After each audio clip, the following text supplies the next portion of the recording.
ามธรรมดาเขาก็จัดงานเฉพาะที่ว่าวันจุติจิตของพระโพธิสัตว์เทพสันนุสิทธิ์เข้าสู่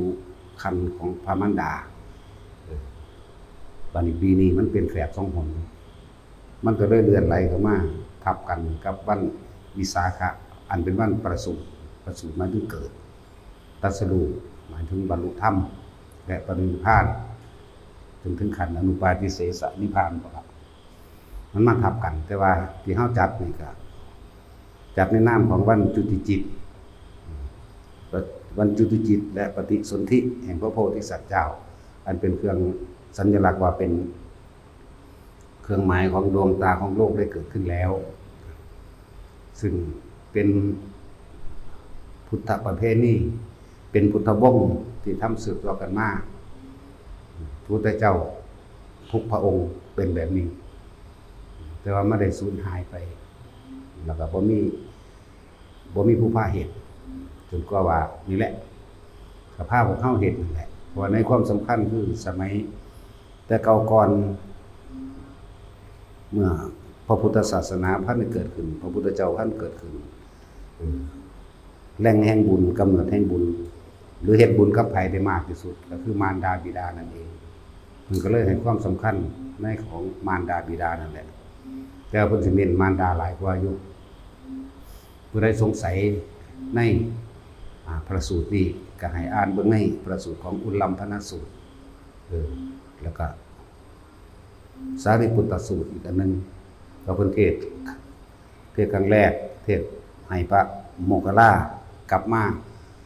โดยเหตุมูลเหตุที่ว่าพระโมคคัลลาเข้าไปดับไฟนรกเพื่อช่วยมารดาให้พ้นจากนรกเรื่องมันมีมาก่อนนั่นแหละมารดาแม่ของพระโมคคัลลาในสมัยการเสนอของพระพุทธเจ้าอนุมัติสีแม่เพิ่นเป็นมิจฉาทิฏฐิแปลว่าลูกนั่นน่ะ เป็นผู้มีสัมมาทิฏฐิต้องการให้แม่นั่นเข้าสู่การฟังธรรมก็เลยหาวิธีพยายามส่วนแม่ไปฟังธรรมพุทธเจ้าก็บ่ไป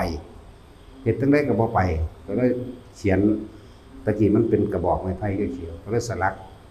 กคำว่านะโมตัสสะภะคะวะโตอะระหะโตสัมมาสัมพุทธัสสะเขียนสลักใส่กระบอกไม้ไผ่ไว้ใหญ่ๆแล้วก็เขียนเอาไปห้อยไว้ตรงประตูนอนเพื่อสิให้แม่นั่นน่ะอ่าน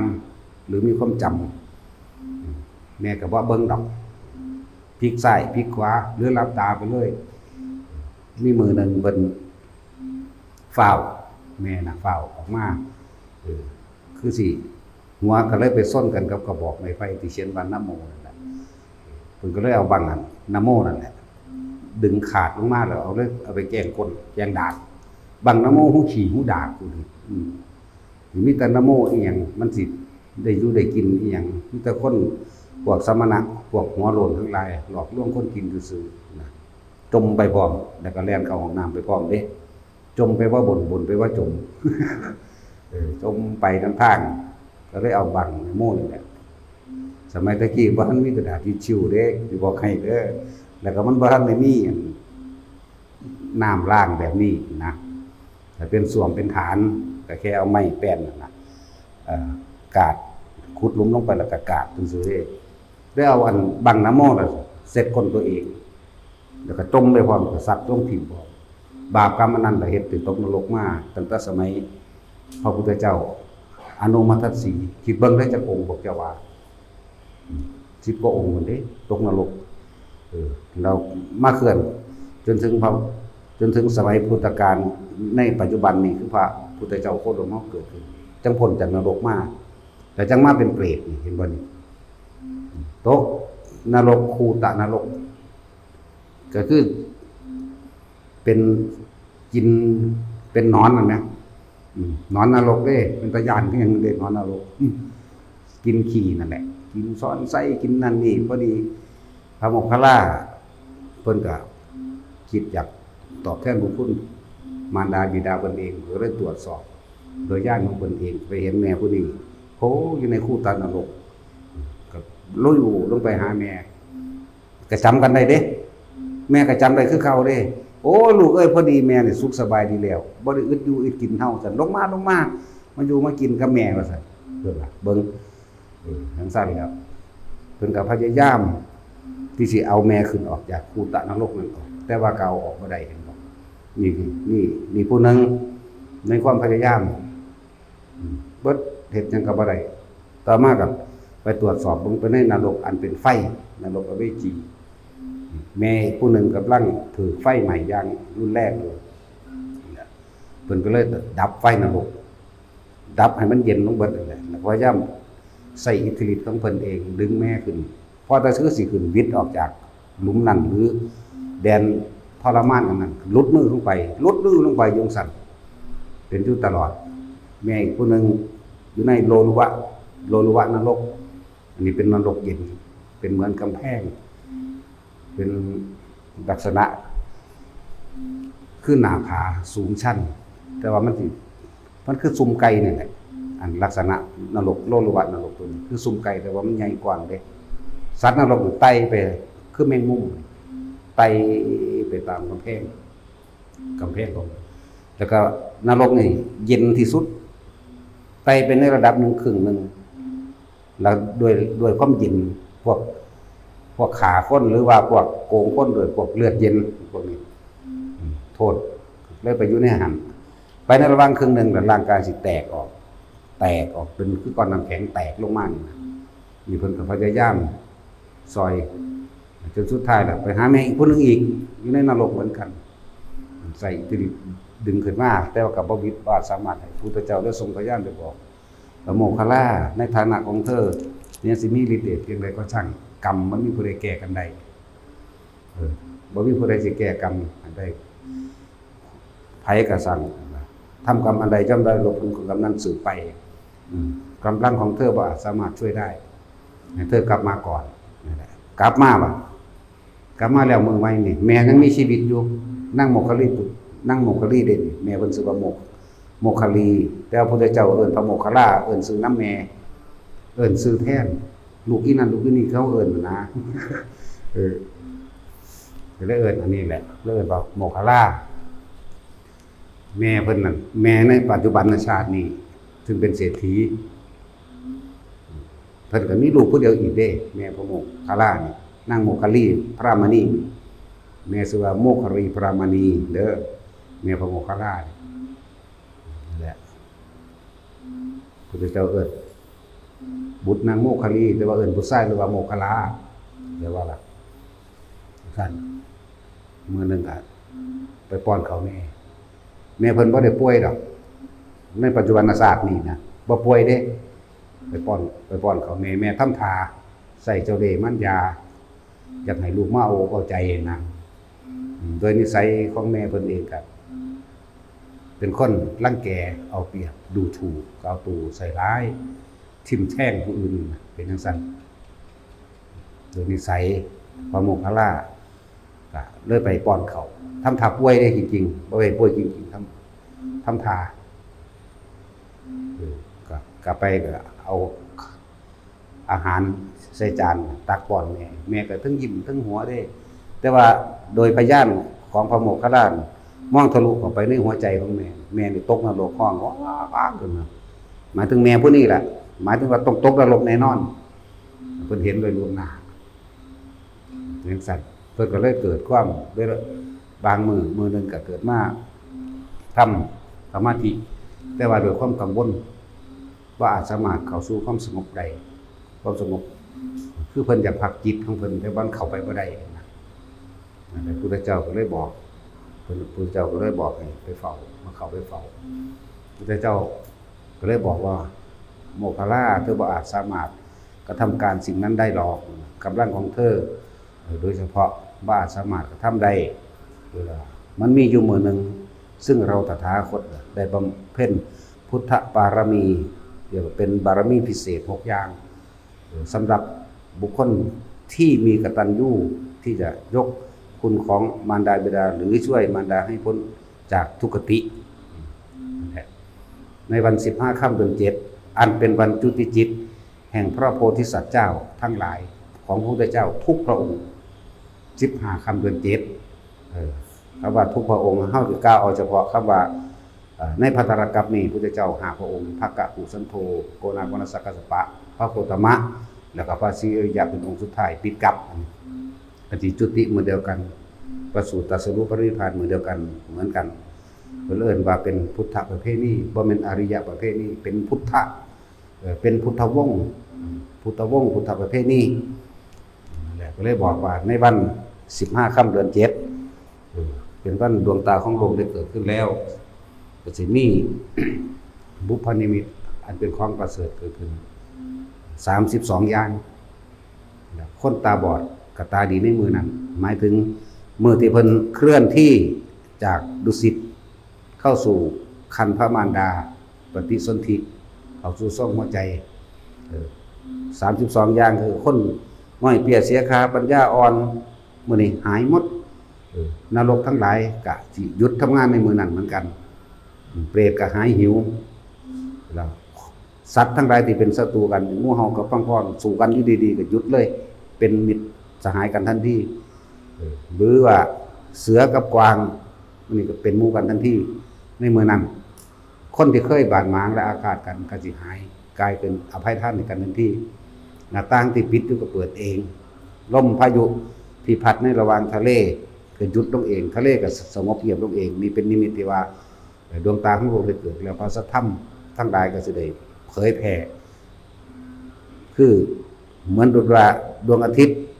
เมื่อพระอาทิตย์เกิดขึ้นแล้วความมืดย่อมหายไปความสว่างย่อมเกิดขึ้นแทนเมื่อพระสัทธรรมของพระศาสดาได้เข้าไปสู่หัวใจของหมู่สัตว์ทั้งหลายความมืดความหลงความอวิชชาก็จะหายไปนั่นเองเป็นบุพนิมิตแบบนี้หมายถึงบอกเหตุถึงความดีนั่นแหละหลายๆอย่างที่มันเกิดขึ้นว่าบ่ดอกมัน32อย่างจำบ่ได้ทั้งเบิดจังซั่นเรียกว่าโมคคัลลาในวันขึ้น15ค่ำเดือน7พวกเธอจงหาซึ่งอาหารทั้งข้าวหวานเท่าที่หาได้แล้วก็ที่อยู่อาศัยหรือเครื่องใช้ปัจจัยทั้ง4เพื่อกระทำการอุทิศให้แด่มารดาของเธอและมารดาของเธอนี่จะได้รับอานิสงส์ถึง7ชั่วโคตรแต่ว่าโดยลำพังกับกำลังของเธอเพียงคนเดียวเนี่ยมันอาจสามารถกระทำได้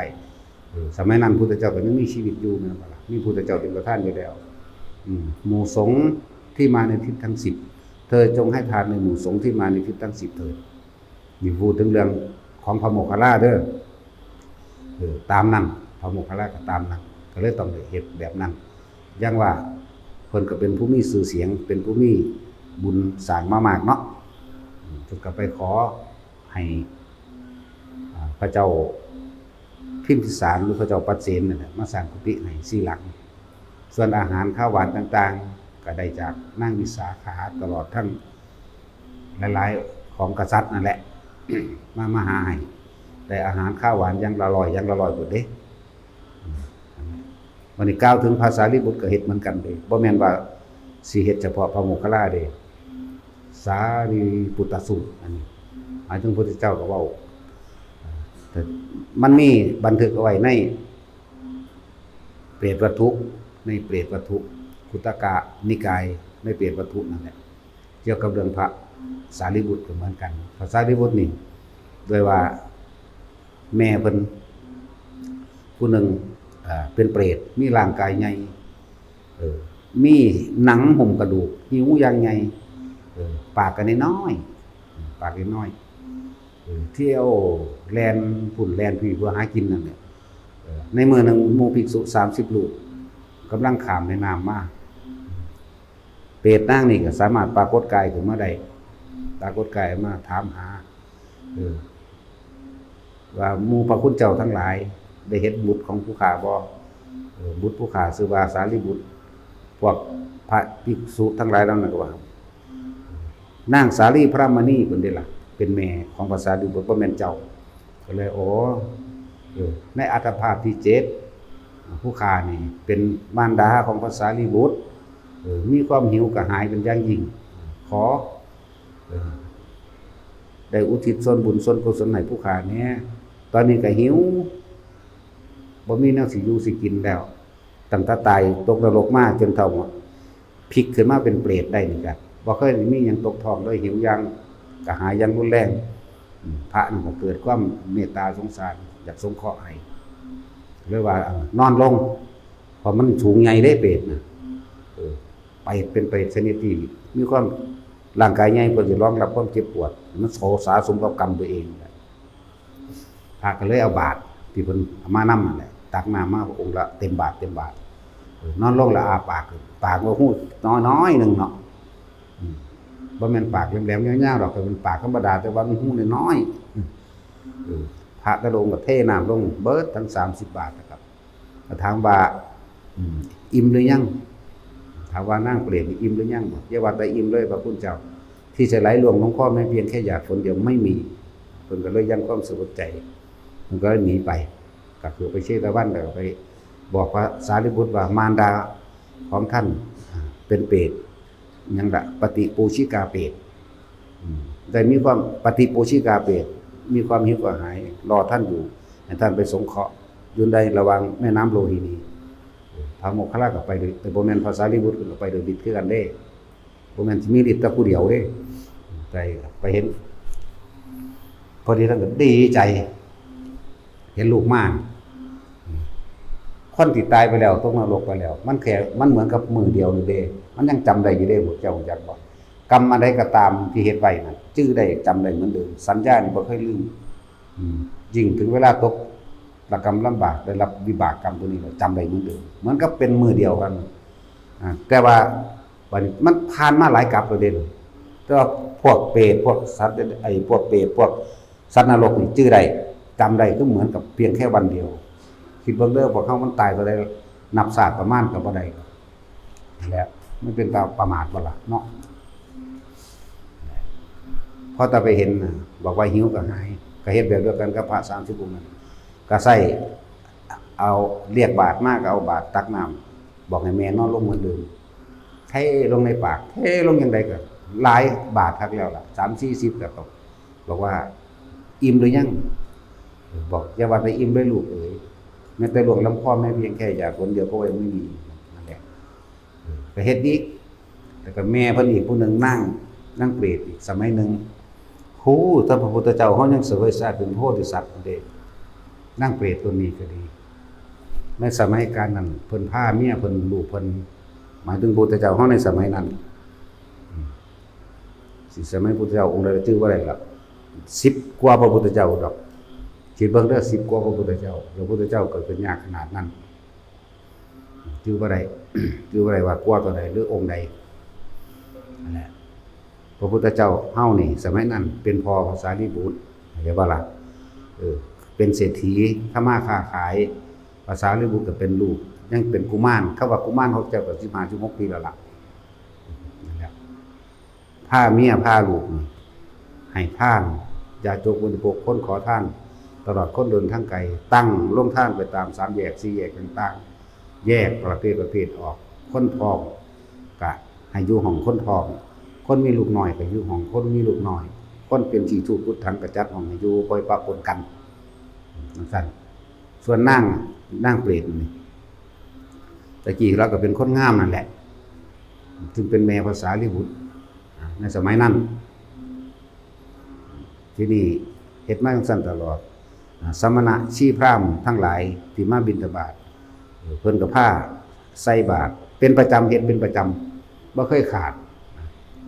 แต่ว่ามื้อนึงได้ไปค้าขายที่ต่างจังหวัดก็สั่งเมียไว้นั่นแหละ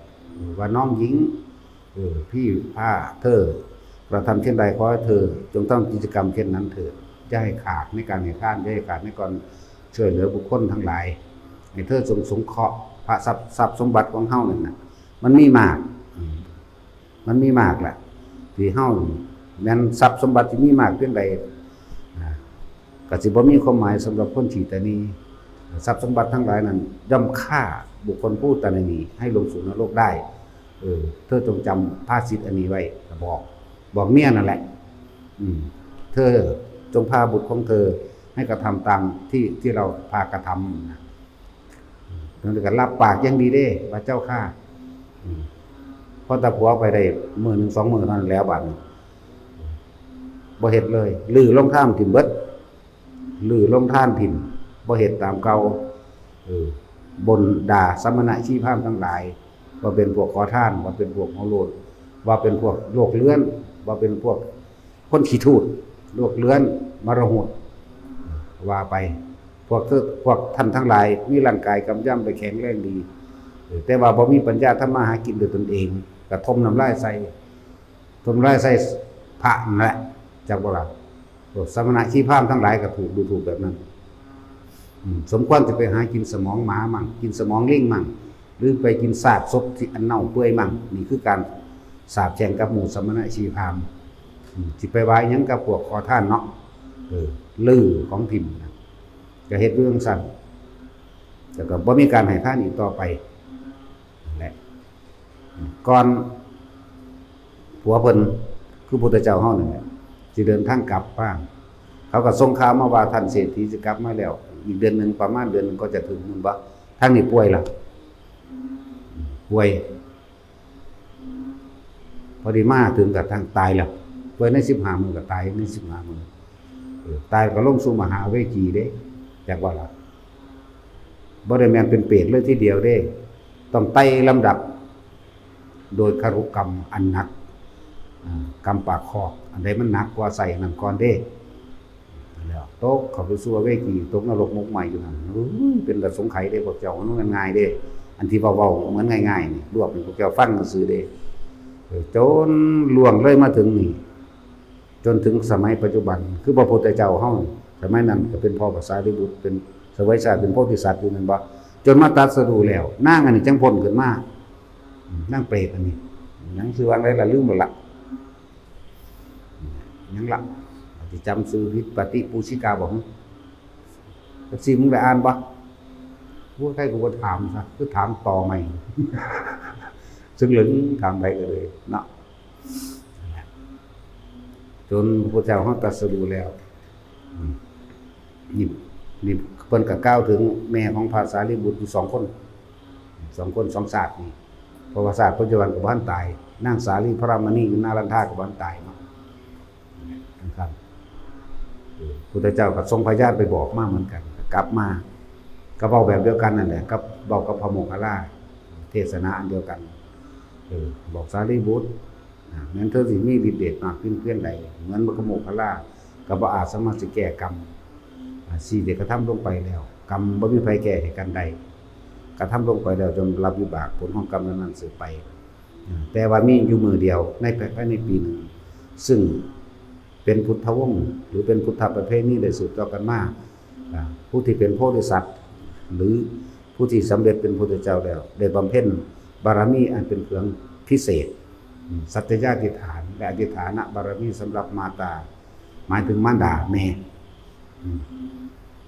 ในเมื่อนั้นให้เธอเตรียมอาหารข้าวหวานตลอดทั้งปัจจัยทั้ง4ที่อาหารยารักษาโรคขนมที่อยู่อาศัยตลอดทั้งเครื่องอำนวยความสะดวกต่างๆตามที่หาได้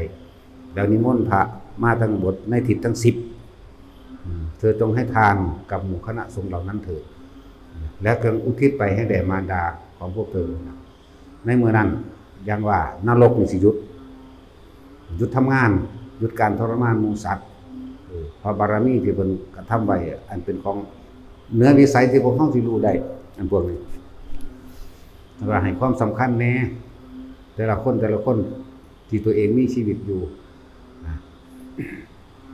ในเมื่อนั้นก็คือว่านั่นแหละ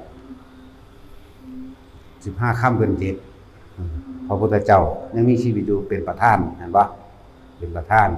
แล้วก็นิมนต์พระสงฆ์มาในทิศทั้ง10มาร่วมโตกันแล้วตัวอย่างก็คือพระโมคคัลลาภาษาลิบุตรสร้างพระโมคคัลลากับกุฏิ4 หลังภาษาลิบุตรกับกุฏิ4 หลัง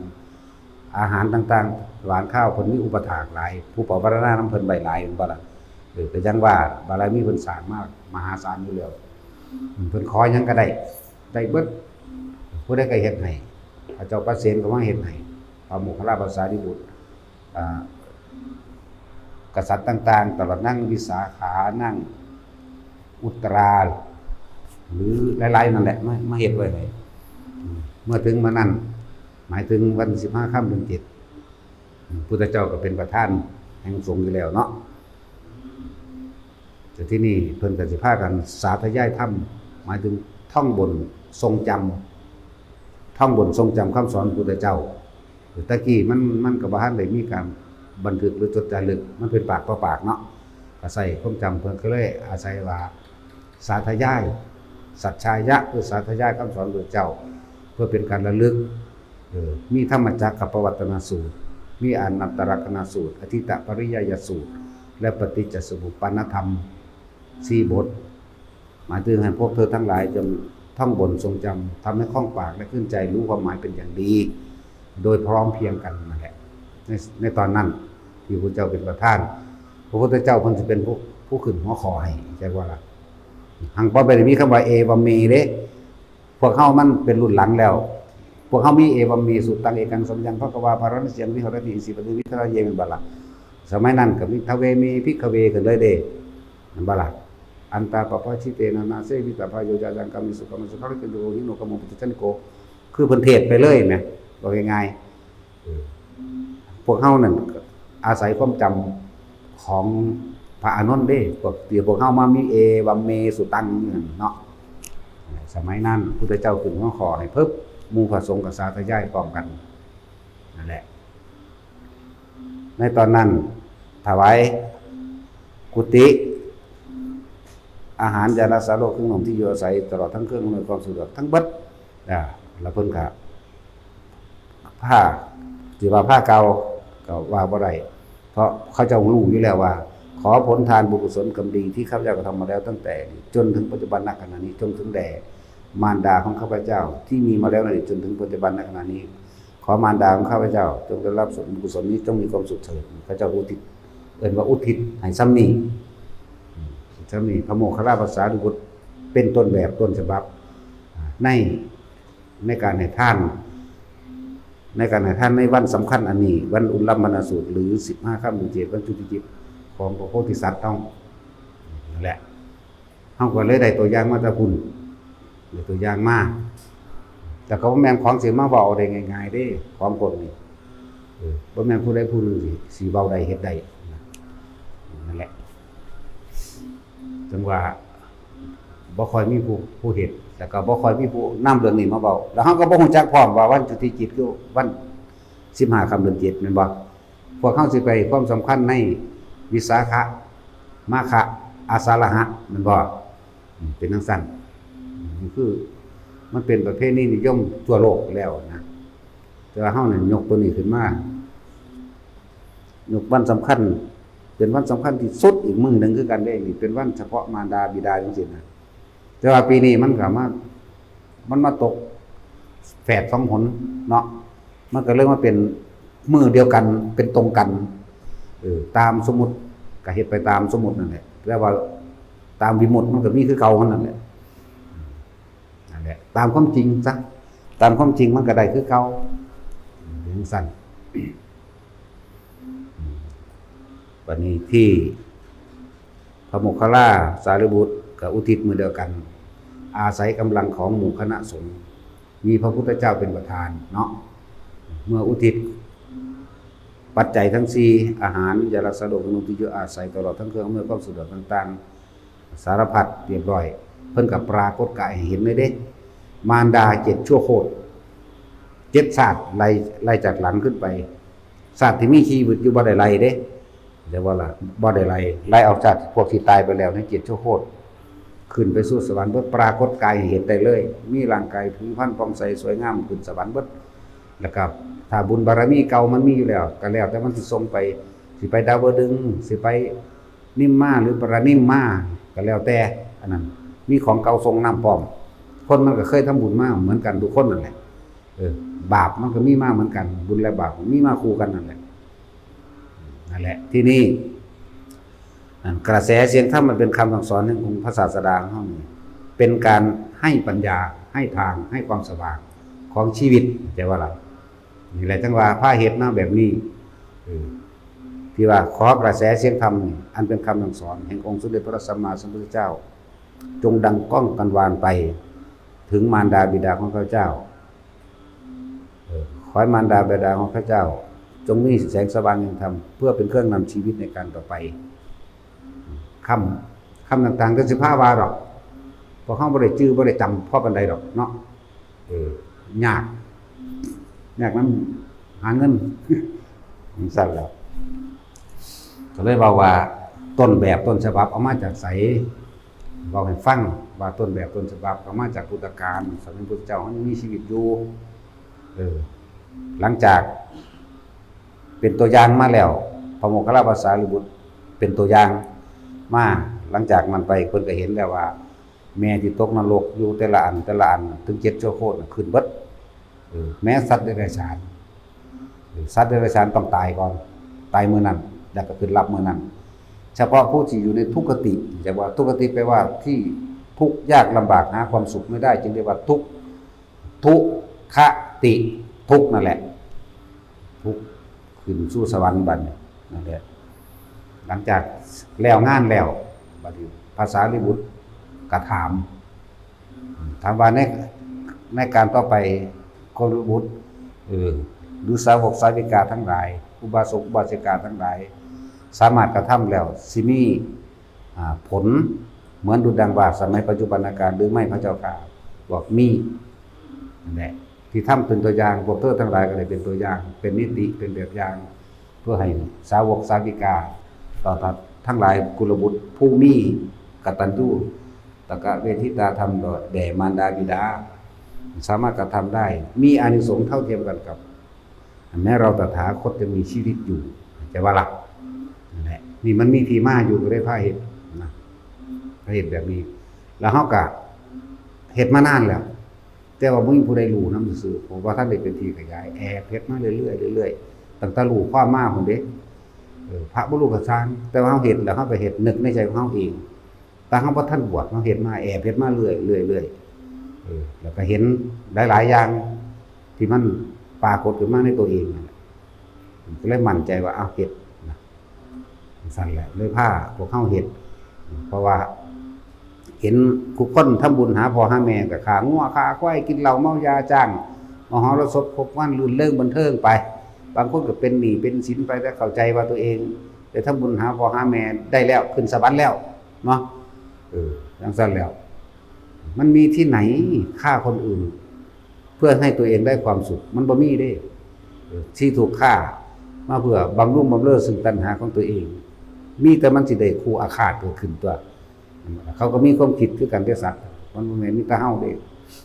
ลักษณะนั้นแล้วก็การทำบุญของเฮาที่เห็นตามประสบการณ์ชีวิตผ่านมาเรื่อยๆเป็นแบบนั้นแหละเราน้ำหน้าฆ่าสัตว์มาด้วยมักย่องมักสองมักสามพุ่นละจ้างมหรสพพกมันแข่งขันกันนั่นบ่ล่ะกินเหล้าเมายาเฮฮาสนุกสนานมันสิเป็นบุญหม่องใดเพราะบุญคือหยังบุญคือความสงบเย็นภายในใจแม้นบุญอันเกิดจากการให้ทานไม่บางผลในทานไม่มีจิตอุปในผลในทานไม่ได้มุ่งการสังสมในความอยากได้เป็นเศรษฐีอยากดีอยากมีชื่อเสียงหรืออยากเป็นเจ้าฟ้ามหากษัตริย์หรือแลกในความบ่มีโลภมั่งหรือแลกในความได้ตำแหน่งต่างๆในอาชีพการงานมั่งร่ำรวยมั่งเนาะ1,000,000%เบิดทุกคนอยู่ในนี่ที่ผ่านมาที่ทำบุญทำทานหยังแบบบ่ขอบ่มีเลยเด้เฮาต้องยอมรับความจริงแต่ว่าเฮาเป็นแบบนั้นจริงๆทุกคนนั่นแหละเป็นแบบนั้นนั่นแหละเวลาเฮาไปทำทานมันเป็นหยังจังบ่เป็นบุญเวลาเฮาทำทานทำบุญทำทานสิ่งนี้แล้วเป็นอย่างเฮาคือมีชีวิตที่บ่ดีขึ้นก็เลยว่าพวกนี้มันทำทานเพิ่มทุกข์ทำบุญเพิ่มบาปให้ทานแลกของนะว่าล่ะแลกถูกหวยมั่งแลกยศถาบรรดาศักดิ์ให้สอบได้เป็นนั่นเป็นนี่มั่งแลกคนบ่ป่วยมั่งเนาะสาธุเด้อจะผู้ขาเจ็บใครได้ป่วยเด้อบ่ขอหยังหลายนี่ขอคือเก่าตัณหาอย่างเหนียวก็เลยว่าให้ทุกคนก็จะทำสิ่งหนึ่งเพื่อให้ได้อีกสิ่งหนึ่งซึ่งมากกว่าเอาของน้อยไปแลกของมากเอา100ไปแลกล้านโดยการคิดเอาตัวใดบ้างขวางตัณหาคือความอยากตัวเองไปขวางผลทานขวางผลบุญที่สิอุทิศไปหามารดาบิดาหรือญาติหรือเจ้ากรรมนายเวรหรือสรรพสัตว์อย่างก็ตามตัวเอง เอาตัณหาคืออย่างเหนียวไปฉาบไปฆ่าเป็นลังเป็นดึงไปแล้วมันสิไปได้จังไดเมื่อเขาบ่ได้รับส่วนบุญส่วนกุศลที่เฮาอุทิศไปเขาสิเอากำลังใสมาซอยเฮานั่นบ่ล่ะนั่นแหละที่นี่ถ้าเฮาทำทานไม่ได้เพิ่มทุกข์ทำทานโดยบ่หวังผลในทานบ่มีความคิดนึกในความอยากได้ดีไม่เป็นใดๆทั้งสิ้นแล้วอุทิศผลทานบุญกุศลกรรมดีถึงมารดาบิดามาเขาก็ได้รับเต็มๆเมื่อเขาได้รับเต็มๆแล้วก็มีกำลังขึ้นมาเองเปรียบเหมือนว่าคนมีเงินเปรียบเหมือนว่าคนมีทองหรือมียานพาหนะอันเกิดขึ้นเมื่อมีกำลังแล้วก็สามารถกลับมาซอยเฮาได้โดยที่เฮาบ่ต้องขอโดยที่เฮาบ่ต้องแลกใจว่าล่ะเดี๋ยวจังหวะเน้นย้ำคือยังพวกเจ้าจะมาขอเด้อเฮ็ดท่านนั้นเฮ็ดนี่เนี่ยมันก็สิดักไว้ก่อนอย่าขอโอ้ยบ่ได้ขอดอกความผู้ขายจะเจ็บจะปวดจะป่วยกับพ่อพะนะนั่นน่ะขอพวกเจ้าขอจังซั่นไปแล้วพวกเจ้าเรียกว่าเข้าใจอริยสัจสี่เกิดเป็นทุกข์แก่เป็นทุกข์เจ็บไข้ได้ป่วยไม่สบายเป็นทุกข์อยากได้สิ่งใดแล้วไม่ได้ดังใจเป็นทุกข์นี่แม่นบ่ล่ะจังซั่นแล้วความตายเป็นทุกข์เนี่ยพวกเจ้าเลยบ่ยอมรับความจริงธรรมชาติมันเป็นแบบนั้นมันหลีกเลี่ยงบ่ได้นั่นแหละ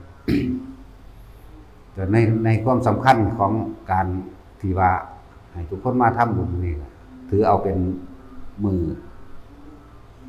จุติจิตเด้แต่ว่ามันก็ดีคือกันแต่มันมาตรงกับวันวิสาขะมันเป็นมือเดียวกันได้นะอย่างว่าเฮาเลยปัญบ่แม่นแค่ว่าเฮาสิอุทิศให้แด่มารดาบิดาอย่างเดียวเฮาสิอุทิศไปถึงสรรพสัตว์ทั้งหลายไม่มีที่สุดไม่มีประมาณทุกหมู่เราบรรดามีต้องแยกในความละเอียดในขันในตอนมันเด้ผู้ใดเคยอยู่กับหลวงพ่อถ้าสังเกตความแยบคายหรือความละเอียดแต่ละอันแต่ละสิเข้าใจแต่ว่าสังเกตหยังก็ค่อยจะผิดเท่านั้นบ่มีหยังสั้นแต่ค่อยสังเกตเอ้าบัดมื้อนี้มันเป็นวันวิสาขะแม่นบ่คือมื้ออื่นเป็นวันวิสาขะแม่นบ่เอ้าตะกี้มันเป็น15ค่ำเดือน7คือว่ามารดาบิดาของข้าพเจ้าคือเว้าซำนี้บ่แต่ว่ามื้อนี้คือเว้าว่ามารดาบิดาของข้าพเจ้าตลอดทั้งสรรพสัตว์ทั้งหลายไม่มีที่สุดไม่มีประมาณทุกหมู่เหล่าบัดนี้เอามื้อนี้คือเว้าแบบนี้คือเว้าตรงกันนั่นเด้นี่แหละจังว่าแยกแยะให้มันเป็นมันมาตรงกันกับวันวิสาขะพร้อมนรกหยุดการทำงานนรกบ่มีการทรมานหมู่สัตว์เป็นด้วยพุทธบารมีเด้เป็นอำนาจที่เหนืออันนึงอยู่ดอกเพราะว่าเป็นบารมี6ที่พระพุทธเจ้าบำเพ็ญตลอด1กำไรแสนกับนี่บำเพ็ญบารมี6เป็นสัจจะญาบารมี1อันนี้เป็นของที่เป็นพุทธวิสัยเป็นโพธวิสัยบ่เฮาบ่เข้าใจดอกอธิบายไว้แค่นั้นแหละนั่นแหละแต่ว่าเฮ็ดน้ำโลดยังเกิดเลยบ่ได้เสียหายดอกมันเรื่องข้อขาดว่าตายดอกเนาะหรือมันสิตายบ่ตายนะไปก็ดีเนาะนั่นแหละก็เลยเว้าที่มาจริงๆก็เว้าบ่ได้ละเอียดทั้งเบิดดอกพอข่าวๆพอเฮาเด้อเป็นส่วนเป็นเงื่อนพอได้มีเหตุพาเหตุนำจังว่าที่มาของการทำบุญ15ค่ำเดือน7ในวันจุติจิตก็บอกแล้วนี่เป็นพระพุทธเจ้าทุกพระองค์ในภัตตรกัปนี่เป็นแบบนี้เฮ็ดแบบนี้ใช่ว่าล่ะตั้งแต่พระกากูสันโธหรือว่าเรื่องเมืองพระกากูสันโธก็อยู่หั่นจังหวัดเลยเด้เมืองกุพาโกนาของนศักดิ์ก็อยู่แถวพม่าพระกัสสปะก็อยู่ใกล้ๆเฮานี่พระโคตมะก็อยู่เฮานี่แหละไปอยู่ไสบ่อยู่อินเดียดอกจัดพระศรีอริยะก็อยู่พุ่นละหงสาวดีเนี่ยบอกให้พอเทียบเป็นซื้อในปัจจุบันอยู่ซื้อดอกสั่นเลยมีที่มาให้พวกเฮาได้เงินได้ส่วนได้หยังแน่ล่ะพอได้มีเหตุอธิบายเขาฟังเนาะพอได้มีเหตุในมือตอนช่วงเช้าพระทั้งเบิดที่ออกบิณฑบาตที่ในเมืองก่อนแต่ก็สายเดิมนั่นแหละผู้ที่ไปบ้านนั้นค่ำกลางก็ไปค่ำกลางผู้ที่ไปหน้าแต่ก็ไปหน้าแต่ว่า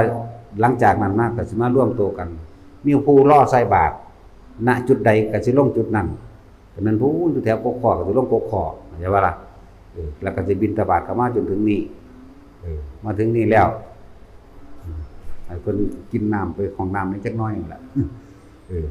วันนี้บ่ได้ถวายอาหารที่เป็นถาดเดือนเอาเด้อพระจะต้องลงไปหยิบเอาอาหารที่เตรียมไว้แล้วหน้าโรงครัวบาทไผบาทมันละบาทหยิบเอาตรงนั้นถ้าสิมารอถวายอาหารอยู่นี่4 ทุ่มก็บ่ได้กินได้มันหลายเนาะบ่ได้จะแตกอย่างดอกเฮาอ่ะพระหิวข้าวบ่คือคนหิวเด้ฆ่าคนเด้จังซั่น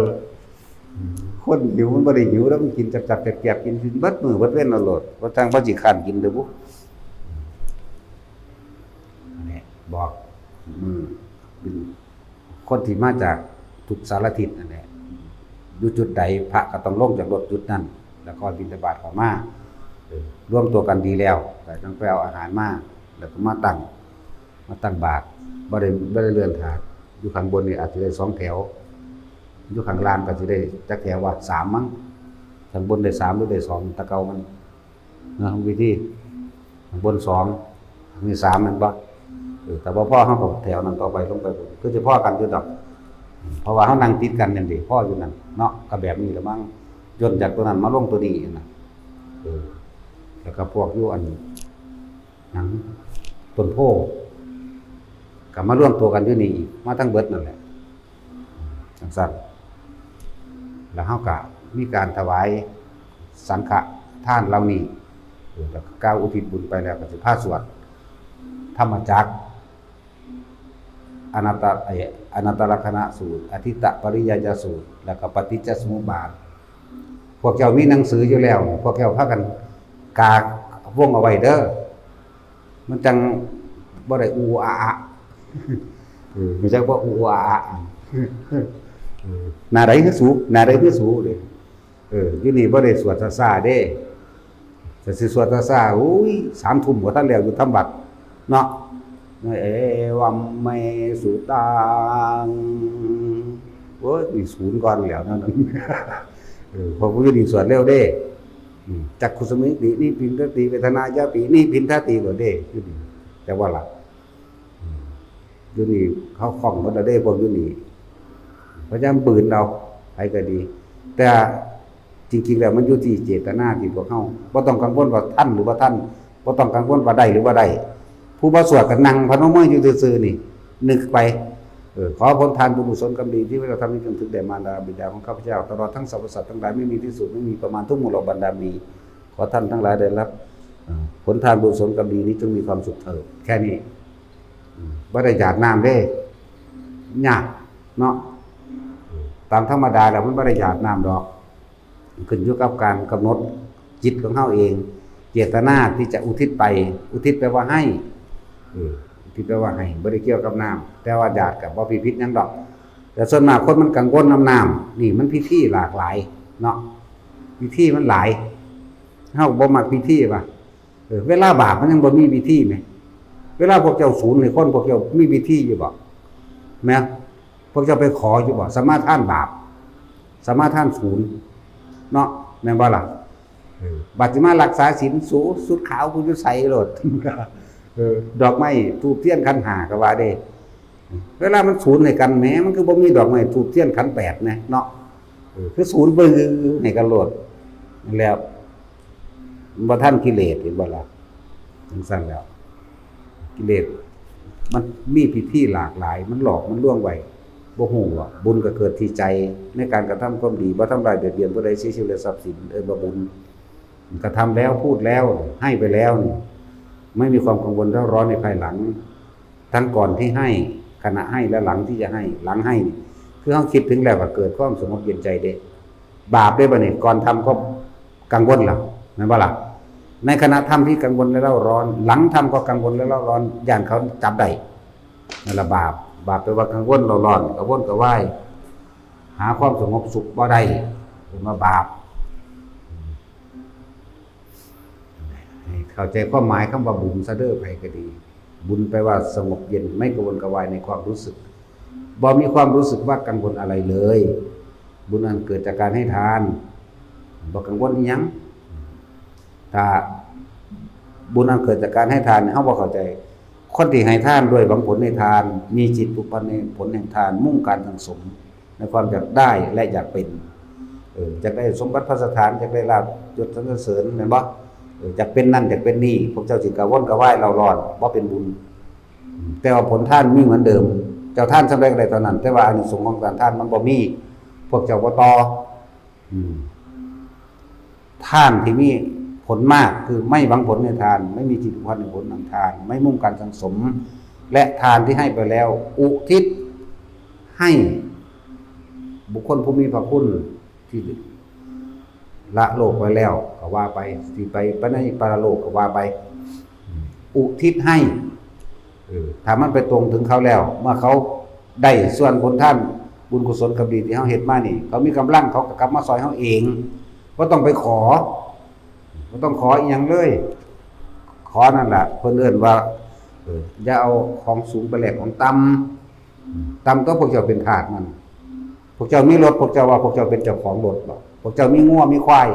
พวกเจ้าคิดว่าพวกเจ้าเป็นเจ้าของงัวควายบ่พวกเจ้าเป็นทาสมันดิเห็นบ่ล่ะหาบำรุงเลี้ยงมันอยู่หั่นแล้วงัวกับควายมันบ่ได้ไผเด้เนาะพวกเจ้าได้เป็นผู้ไปแสวงหามันมาเองมันมีอยู่บ่งัวตัวนั้นห้องโอ้ยอยากให้ตาสินเป็นเจ้าของเด้นี่บ่มีเด้เนาะมีแต่เจ้าของเด้ไปแล่นหาเอาได้มาแล้วก็ไปหาเกี่ยวหญ้าหาแนวมาบำรุงมันหาห้ำหาเกลือแหลกนั้นมาเสริมมันได้บัดนี้แม่ว่าสัตว์ขาดทุนทำเป็นทาสมันตัวนั่นแหละจึงบอกว่าการให้ทานเหมือนกันจะเป็นทาสทานจะไปขอของต่ำนี่แหละคำว่าต่ำก็เป็นทาสแม้กระทั่งร่างกายเจ้าของเองแต่ของก็ยังเป็นทาสมันเด่นพวกเจ้าคิดว่าเป็นเจ้าของมันบ่ร่างกายพวกเจ้าเป็นเจ้าของมันอยู่บ่แต่ว่าเป็นเจ้าของมันต้องบังคับได้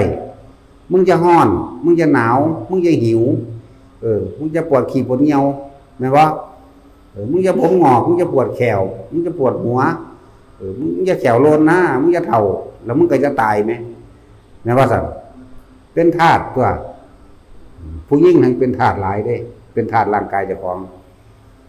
ปากบ่แดงก็หาแนวว่าทาสเปรตเลดอยู่คนมันเป็นผู้สาวอยู่แล้วบ่หาตาแต่งดอกเด้อสูบเอาพวกเฒ่าๆนี่ไปแต่งเอาแต่จักมันได้ขึ้นอยู่บ่เตเสะอยู่นี่หนังท้องหยางๆอยู่เฮ้ยอืดอยู่ย่างกับเต็งไปแต่งซะกดจังซั่นธรรมชาติของคน14 15ขึ้นไปฮอด20 30ไปมันก็บ่มันบ่เฒ่าบ่หาแต่งหยังดอกบัดนี้เอาไปแต่งนั่นเห็นบ่เป็นทาสมันจักงามเกินหมู่เลยเหี่ยวเตเสะเก่าๆอีกหน้าก็ย่นแก่ก่อนวัยอีกแม่ว่าล่ะมันสั่นแล้วเป็นทาสมันเด้นั่นน่ะผมทรงนั้นทรงนี้ก็พากันไปดัดไปสระไปนวดไปหยังก็ว่าไปนั่นแหละเป็นทาสร่างกายบ่รู้สึกโตจ้านแต่บ่งามพวกผู้หญิงนี่เป็นทาสหลายแต่งมาก็หีเขี้ยวแล้วมันสิแม่นอีหยังแม่นบ่เอาไปอวดเขาอยากให้เขามักเจ้าของโอ้ยแม่นบ่ล่ะบ่แม่นแต่งงามซื่อๆดักผู้หญิงนะเอาซั่นโอ้ยอย่าไปโซ่หาผู้ชายแหละแม่นบ่ล่ะซั่นแล้วบ่หาแต่งก็ได้ดอกเขาเป็นเด็กน้อยขึ้นไปฮอด30ดอกแต่นอกนั้นแต่งเอาเพราะซั่นก็พวกย่ายๆมึงไปแต่งย่ายบ่ใส่ไปแต่งนะถ้าศีรษะถ้าสีศพแลเอเตตัวแต่งไดมันก็บ่ขึ้นดอกธรรมชาติของมันสุดท้ายมันก็แล่นไปตายนั่นแหละพวกเฮาเป็นทาสร่างกายเด้ผู้ชายผู้หญิงเหมือนกันไปเบิ่งผมทรงนั้นทรงนี้จากดาราก็อยากรออยากเหลาคือเขาเนาะไปตัดคือเขาเด้บ่เบิ่งเจ้าของสีศพเพ้ออยู่ก็อยากรอจังซั่นแล้วนั่นล่ะเว้าเอาอวดอ้างเจ้าของยกเจ้าของขึ้นว่าเจ้าของสิบ่แก่บ่เจ็บบ่ปวดบ่ป่วยบ่ตายเสื้อผ้าอันใดมันงามๆเขามาประดับประดาให้มันแม่นว่าซั่นให้ร่างกายเจ้าของนี่แหละให้มันดูดีหน่อยเด้อันใดแซ่บๆอันใดมีวิตามินอันใดที่ว่าบำรุงจังซั่นบำรุงจังซี่ไปหาซื้อมาให้มันเนาะป่วยคือเขานี่ล่ะโอ้ยยังสิไปดีซ้ำเขาเด้แม่นบ่เข้าน้ำนั่นแหละนั่นแล้วนี่คือบอกว่าอย่าไปงมง่ายอย่าไปไร้สาระกับมันขัดหลายอันเนี้ยจังซั่นสุดท้ายแล้วมันก็ เดินทางเข้าสู่ความตายเสมอกันเบิดบ่เหลือก็เลยว่าพวกเฮานั่นน่ะเรียกว่าบริวารของกองการกิเลสก็คือตัณหาและอุปาทานที่เฮาอยากบริวารของมันคือการแสวงหาราบยศสรรเสริญนี่บริวารมันเพิ่มเข้ามาขนาดเป็นธาตุร่างกายยังบ่รู้ตัวแล้วยังไปเป็นธาตุบริวารของร่างกายอีกแม่นบ่อยากเป็นคนมีชื่อเสียงเฮ็ดนั่นเฮ็ดนี่ขึ้นมาเพื่อให้โด่งดังคนนิยมชมชอบตัวเองก็ไปสร้างเรื่องขึ้นมาแล้วก็อยากให้ร่างกายสวยงามอยากให้คนนิยมชมชอบก็หาเครื่องมาประดับประดาตกแต่งเอานั่นเอานี่มาท่าออยออฟอุหลานประดับกันแดดกันหยังก็ว่าไปเนาะยังบุญแล้วนี่ละหลายอย่าง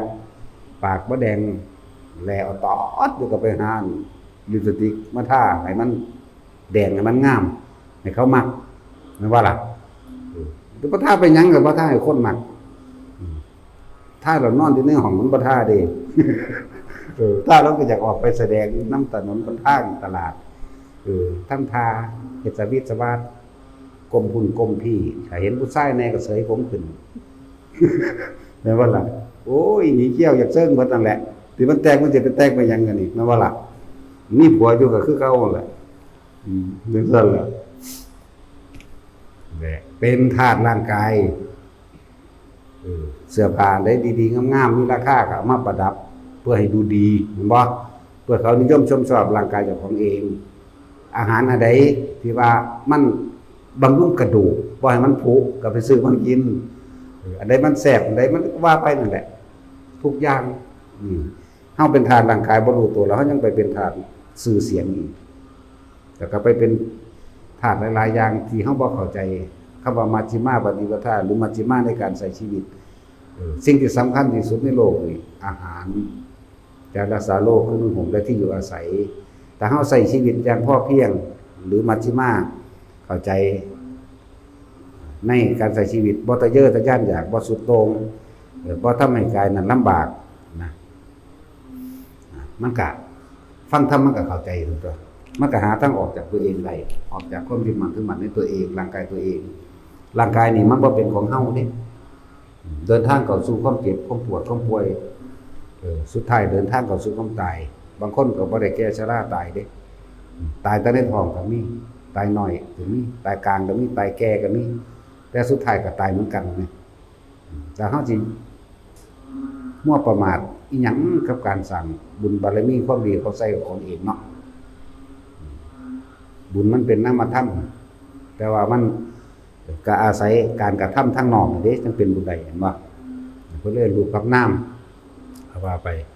เวลาพวกเฮาโมโหนั่นล่ะเฮานอนอยู่ผู้เดียวเฮาก็โมโหได้เด้อาศัยหยังอาศัยความจำแม่นบ่ความจำเมื่อวานไปทะเลาะกันไว้หรือ10ปีที่แล้วทะเลาะกันไว้หรือเสียผลประโยชน์อันใดอันหนึ่งคิดขึ้นมาแล้วโมโหโลดเด้สูงขึ้นจากตีจากขาเขาโลดเนาะ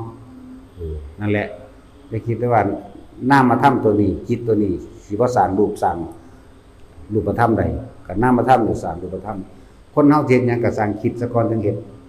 อยากได้บ้านจักหลังโอ้กูสิไปเอาไม้ใส่นั่นบ่ล่ะไปยืมเงินไผนอกมาเฮ็ดแหน่ก็คิดซะก่อน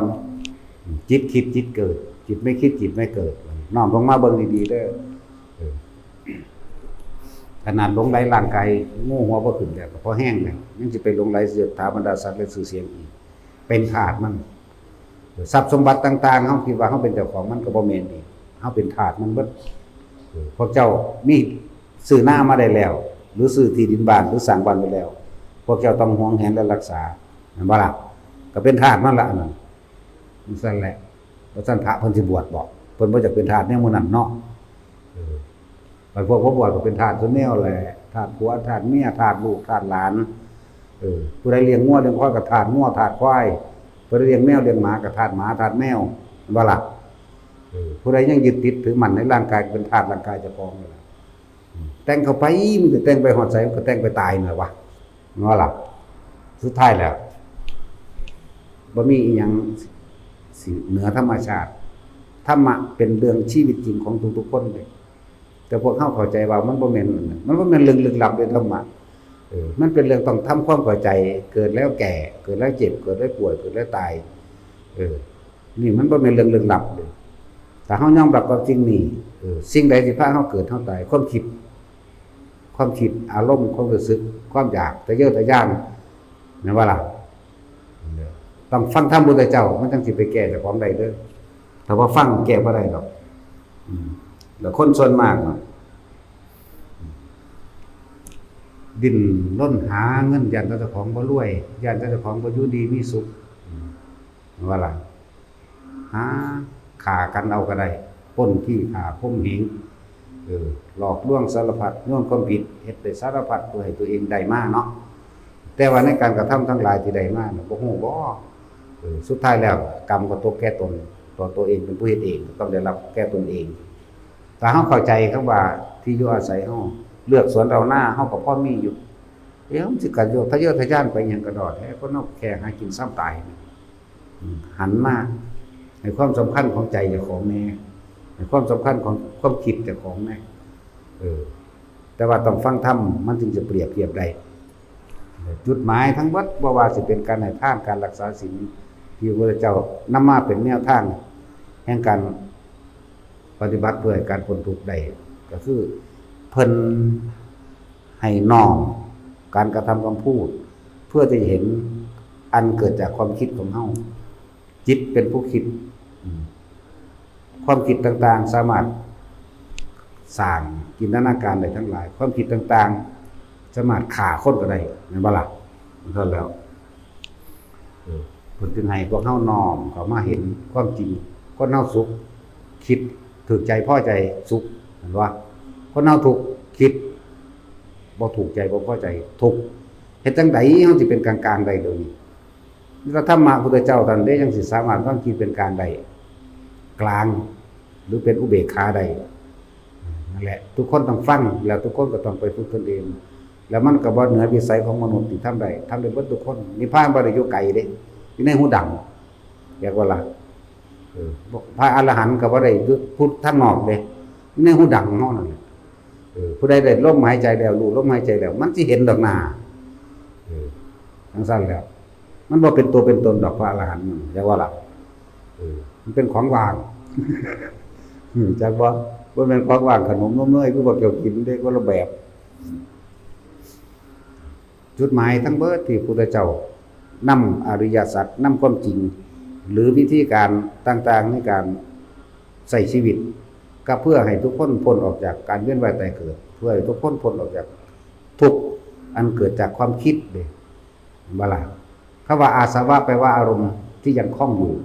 คนเฮาก็คล้องอยู่กับความพอใจเนี่ยมันจึงแสวงหาเนาะนั่นแหละจุดหมายทั้งเบิดน่ะบ่ว่าสิทานศีลเนกขมะปัญญาวิริยะขันติสัจจะอธิษฐานเมตตาอุเบกขาทั้งหลายเหล่านี้ล้วนแล้วแต่เพื่อเป็นบันไดให้เข้าสู่ความปล่อยวางเด้ปฏิบัติธรรมทั้งเบิดบ่ได้หยังเด้บ่ได้เป็นหยังพร้อมเด้อจะคิดว่าสิได้นั่นได้นี่จะคิดว่าสิเป็นนั่นเป็นนี่ให้เฮารู้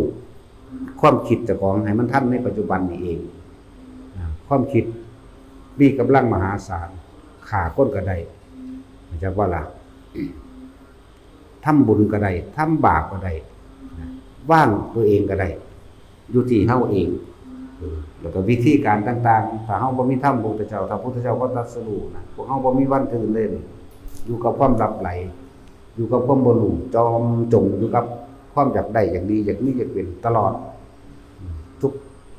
พวกเฮาระลึกชาติบ่ได้ซื่อๆแต่ระลึกได้เนี่ยหาประมาณบ่ได้สิ่งที่ยาวไกลที่สุดคืออะไรนั่นคือเวลาที่ผ่านมาแล้ว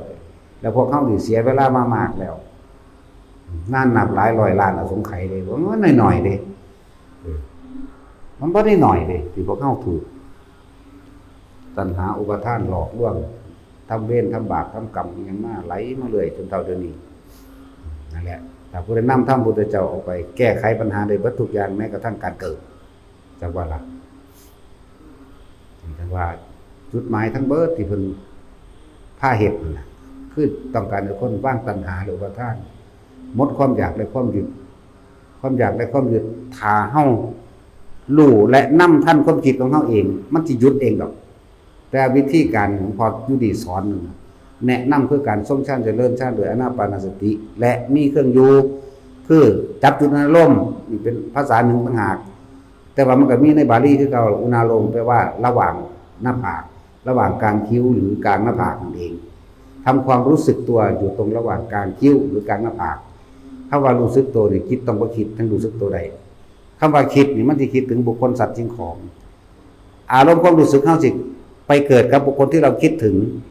นะว่าล่ะพอใจมั่งบ่พอใจมั่งสัตว์คิดถึงสัตว์สร้างหมาอุ้ยกูสร้างหมาตัวนั้นเด้ขี่รถมอไซค์จักรยานไปไล่เฮาตะกูนั่นน่ะบ่พอใจเป็นบ่ล่ะเสร็จแล้วบุคคลสัตว์สิ่งของกับพวกบ้านพวกรถพวกเงินพวกทองพวกอิหยังทั้งหลายเหล่านี้เลยแต่เฮาจับจุดความคิดเจ้าของได้นี่มันดับปึ๊บมาเรื่อยมันสิรู้จักดอกฝึกไปเฮ็ดไปจุดหมายทั้งเบิดที่พาเฮ็ดทั้งเบิดนี่คือคนไปนิพพานเท่านั้นเด้แต่ว่าล่ะบ่ได้มีหยังอีกนี่นั่นแล้วนั้นพระพุทธเจ้าเฮาเพิ่นบำเพ็ญบารมีมามากมายมหาศาลก็จะให้คนไปนิพพานนี่นั่นเด้จะให้คนพ้นออกจากการเวียนว่ายตายเกิดพ้นออกจากความหลงพ้นออกจากตัณหาคือความอยากอุปทานคือความยึดนี่แหละไหว้พวกเฮาน่ะมาฝึกเอาเด้อที่บอกแต่ละคนผู้ใดมาหาหลวงพ่อบ่แม่นมาเบิ่งซื่อๆแล้วเมื่อเด้บ่ถึงคนที่เขามาหาหลวงพ่อที่ถึงได้คือคนที่จับจุดอารมณ์เป็นทรงฌานเป็น1 2 3 4เป็นแล้วก็วิธีการฝึกง่ายๆโอ้ย5 นาทีมันก็เป็นแบบภาษาสำนีเนาะ5 นาทีเท่านั้นว่าตั้งแต่จะเอาความรู้เก่าๆมาขวางกันได้เนาะทิ่มเบิดเฮ็ดคือคนโง่ๆนี่แหมเฮ็ดคือเด็กน้อยบ่ฮู้หนังสือมันอยากอ่านออกนี่แหมมันก็ตั้งใจเอานี่แหมแม่นบ่ล่ะถ้ามาคนมีความรู้มามันยากๆเด้แม่นสิบ่เด้อมันคัดงานเด้แต่ว่าแม่นมันคือบ่เฮ็ดวิธีของมึงแล่นมาหามึงหยังเนาะคือซั่นล่ะคิดเบิ่งดีๆเว้าเรื่องร่างกายบ่เฮาเป็นธาตุร่างกายบ่รู้โตเนาะ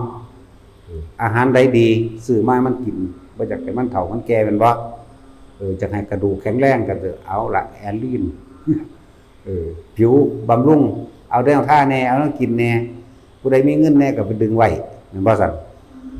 ดัดจมูกจนว่าเปื่อยยังเฮ็ดปากเฮ็ดดังโอ้ยสารพัดแต่สิเฮ็ดสุดท้ายแล้วมันก็ต้องเป็นไปตามธรรมชาติเพราะว่ามันมีอายุของมันเบิดอายุของมันร่างกายนี่มันบ่เป็นของเฮาเป็นเครื่องอาศัยของใจซื่อๆให้ทำบุญและบาปร่างกายนี่บ่ได้รู้เรื่องผิดบ่ได้รู้เรื่องถูกบ่ได้มีบุญเรื่องดอกก็ไผเด้ร่างกายนี่บุญกับบาปเกิดที่ใจหรือว่าล่ะจากความคิดของเฮาเองนั่นแหละจากการได้ยินได้ฟังรับทราบหรือสังสมมาเด้ฉะนั้นเฮาจงทรงอารมณ์เป็นกุศลไว้นั่นแหละพระพุทธเจ้าเพิ่นเว้าไว้ในโอวาทปาติโมกข์นั่นแหละสัพพะปาปัสสะกลังกุลสุปสัมปทาเสจะปรุตตังเอตังปตนัสสะสนังนี่คือคำสั่งสอนของสมเด็จพระสัมมาสัมพุทธเจ้าทุกพระองค์จงทำบุญละบาปมันก็ต้องได้แปลอีกแต่ละคนมันบ่มีสมองเนาะซึ้งลึงมันหยังเนาะบัดนี้เนาะอยู่บุญคือความสงบเย็นบ่มีความรู้สึกร้อนและกังวลถึงทำแล้วเกิดความสบายใจจากเวลานั้นเลิ่นว่าบุญอันเกิดจากการให้ทานอาหารสัตว์ก็ตามให้คนก็ตามพระสงฆ์องค์เจ้าก็ตามแต่ว่ามันกับเลิ่นว่าบุญอันเกิดจากการให้ทานบุญอันเกิดจากการได้ช่วยเหลืองานต่างๆอย่างเช่นสร้างกุฏิวิหารถนนหนทางหรือซอยเหลือคนตกทุกข์ได้ยากแล้วก็บุญอันเกิดจากการให้ธรรมะเป็นทานมื้อนี้บุญมันเกิดได้ตั้งหลายอย่างแต่บุญกิริยาวัตถุก็10อย่างที่บ่แม่นวัตถุก็คือให้ทำเป็นทานแต่ว่าล่ะแนะวิธีทำในการฝึกสติปัฏฐาน4หรืออานาปานสติกันเดียวกันนั่นแหละหลายอย่างก็ดอกบอกว่าเบิดดอกแต่กับบอกให้ฟังนั่นแหละว่าให้ทุกคนมั่นใจอย่างหนึ่งผู้ใดทรงฌานจะเริ่มฌานมาแล้วแม้เพียงความสงบไม่เพียงชั่วขณะลัดข้อมือเดียวพุทธเจ้าว่าเราก็กล่าวว่าเป็นผู้ไม่ห่างจากฌานจะกล่าวไปใหญ่กับบุคคลผู้ทำให้บ่อยทำให้มากทำให้ชินทำเป็นดุจดังญาณเขาพึงมีอานิสงส์ได้อรหันตผลในขณะที่มีชีวิตอยู่ ถึงกระนั้นเข้าใจครับว่าทำให้บ่อยทำให้มากทำให้ชินเด็กเขานี่มีสิทธิ์ที่ได้อรหันตผลในขณะที่มีชีวิตอยู่แต่เฮ็ดลดหย่อนถอยลงมานิดหน่อยทีนี้เขาเพิ่งได้อนาคามีเห็นบ่มันบ่แม่นแค่นี้เด้โสดาสกิทาคาก็มีรองรับมาเรื่อยๆเด้หรือบัดนี้ถึงแม้นว่าเขาจะไม่อาจสามารถที่บรรลุมรรคผลอย่างใดอย่างหนึ่งผู้ทรงฌานอย่างน้อยก็ไปสู่พรหมโลกเข้าใจบ่ล่ะมันเป็นแต่เหตุแต่ได้สาเหตุเล่นๆนึงมันก็เป็นอีหลีมั้ยเข้าใจบ่ล่ะมาฝึกเอาเด้อมาฝึกเอาเขาได้ก็ดีให้มันมีเครื่องอยู่ของใจแน่เครื่องอยู่ของแต่ละคนเงินลูกหลานรวยยศถาบรรดาศักดิ์อยากให้คนยอมคือนี่คือเครื่องอยู่ของสัตว์ทั้งหลายแม่นบ่ล่ะจะให้คนยอมเจ้าของคนนั้นคนนี้แล่นนำทั้งสัตว์แต่ร่างกายตัวนี้ก็ยังบ่รู้จักโทษหรือรู้จักคุณของมันพอแห้งแล้วเป็นธาตุร่างกายบ่แห้งแล้วยังเป็นธาตุบริวารของร่างกายได้รู้จักบ่คำยกย่องสรรเสริญเป็นบริวารของร่างกายอย่าว่านี่ยกตนโตขึ้นมานั่นแหละไผก็ดีอยากมีเครื่องอำนวยความสุขหลายมีรถมีบ้านมีเครื่องแต่งตัวหลายๆมีเพชรมีพลอยมีเครื่องประดับกับบริวารของร่างกายทั้งหมดนี่นั่นแหละหันเข้ามาแต่ละคนนั่นน่ะของอยู่ของกินที่ว่าบำรุงกระดูกหรือว่าให้อ่อนเยาว์หยังก็นั่นแหละธาตุร่างกายว่าล่ะนั่นแล้วสุดท้ายก็ตายคือเก่าเลยล่ะแม่นบ่ล่ะก็จะว่าสั่นเจอกันว่าหากินซ้ำตายหากินไปเพียงแค่รอมันตายเป็นนั่นคือเว้าเรื่องตายก็มันเป็นความจริงแล้วเป็นสิ่งที่เฮาหนีบ่ได้เป็นสิ่งที่พวกเฮาต้องยอมรับมันแต่คนบ่ยอมรับมันเด้เนาะมีแต่หาวิธีสิหนีทั้งๆที่ฮู้ว่าหนีบ่ได้ก็ยังย้านอยู่แม่นบ่ล่ะยังย้านอยู่เด้ว่าหนีบ่ได้ก็จักเป็นอีหยังภาษาตายซื่อๆบ่ค้านกินข้าวเนาะ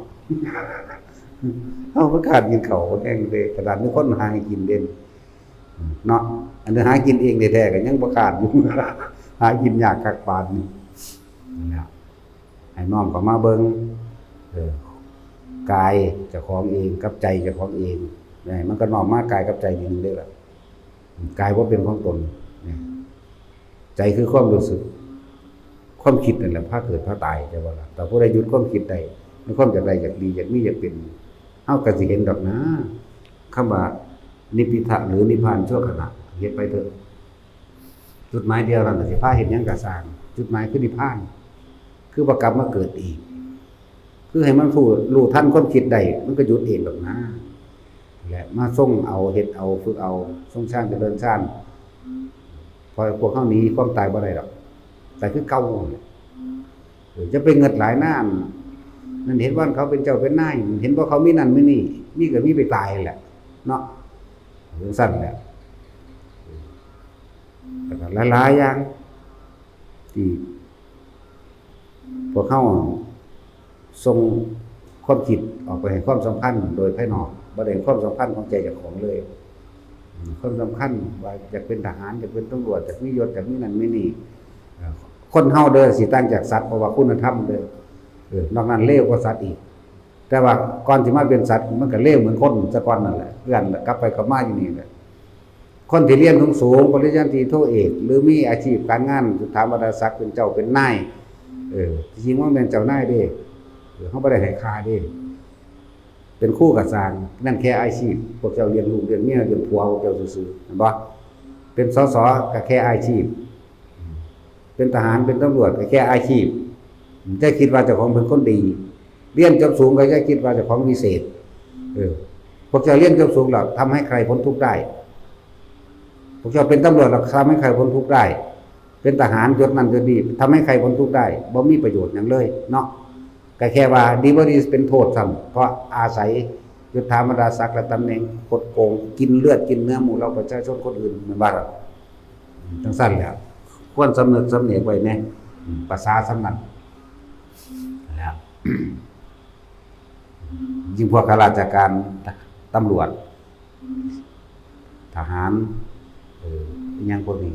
เขาเห็นประชาชนเป็นเหยื่อเด้เนาะเห็นบ่ ทุกอย่างเก่ามีแต่การวางแผนเด้ว่าแต่เฮ็ดหยังเขาคงแกล้งเขากูสิกินหม้องใดโดดเด้แล้วก็ยกตัวเองผึ่งขึ้นมาประชาชนนี่เป็นเหยื่อเนาะแม่นบ่มันซั่นแล้วอีหลีเด้รู้จักคำว่าอีหลีบ่อีหลีแปลว่าจริงๆจริงๆนะแล้วตำรวจนี่มันสิกางใส่พึ่งขึ้นคือประกัดอันนั้นผิดอันนี้ผิดเด้เขาเห็นประชาชนเป็นเหยื่อแล้วเรียกว่าล่ะมันบ่มีความน่าเชื่อถือแล้วแหละปกป้องตนเองเลยไปก็เลยเบิดทุกตำแหน่งอาชีพเนี่ยซ่อมเบิ่งพวกป่าไม้หังคักบัดนี้ขี่รถไปน้ำทางเห็นคนเลื่อยไม้สิมาเผาทานตนจุดจัดลงไปหาพวกนั้นพวกนี้เนี่ยเห็นเป็นเหยื่อบ่เด้คนบ่มีคุณธรรมในคนพวกนั้นเนี่ยภาษาป่าไม้ก็เฝ้าไม้ไว้คายคือลูกเขาอีหามาสิแมวนี่แม่นบ่ล่ะลูกเขาอีแตกหมาอธิบดีกรมป่าไม้แห่งทำบาปแห้งเป็นหยังรักษาไม้ไว้ขายให้นายทุนเนาะจริงถ้าเขาหักคือลูกคือเมียเขาจริงๆเขาบ่ให้ผู้ใดตัดได้ดอกอันนี้ตัดแล้วจึงไปหาจับเนาะจะไปว่าได้คือเก่านั่นแหละนั่นแหละ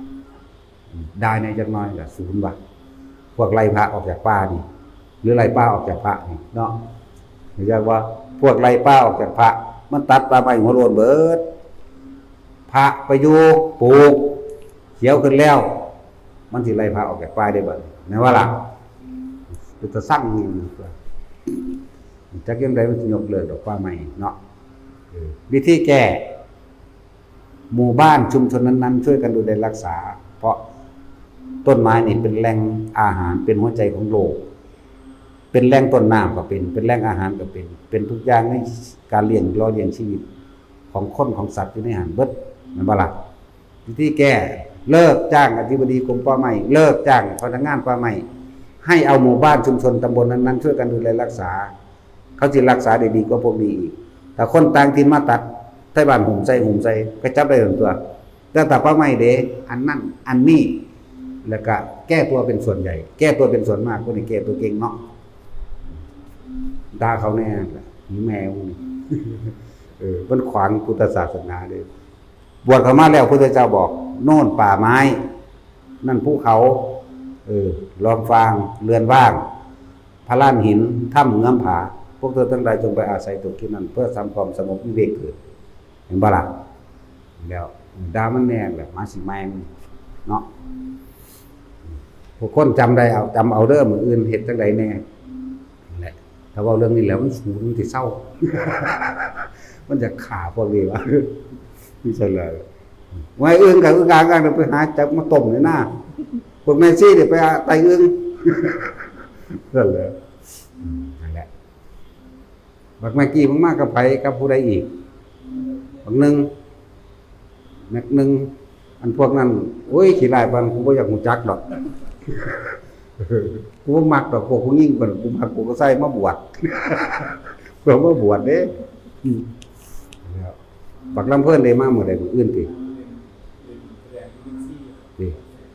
โอ้ยังกับแม็กกี้ฤทธิสอนดารานักร้องเสียงคือเป็ดเทพดอกสูงจังได๋ก็เบิกมันแน่เด้อมันคือเป็ดก็สร้างดอก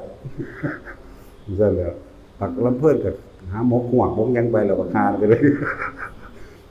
จังซั่นล่ะตลกแน่จักหน่อยเอาสัมปทาน